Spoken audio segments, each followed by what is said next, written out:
Ich wollte, dass du endlich mal um mich kämpfst. Ich wollte, dass du zu mir kommst und sagst, dass dich kein anderes Mädchen interessiert und dass du lieber allein bleibst, als ohne mich zu sein.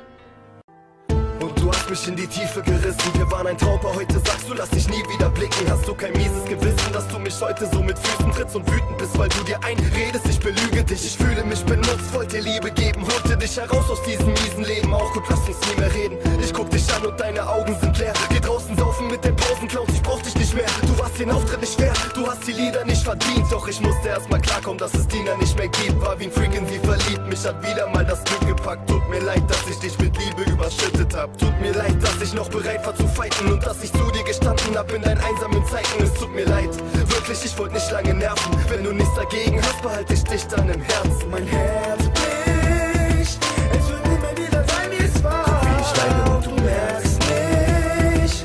Du warst sowas wie mein kleiner Star. Und ich hab dich in meinem Kopf, nein, ich kann dich nicht vergessen. Und ich hab nächtelang gehofft, dass du wieder zurück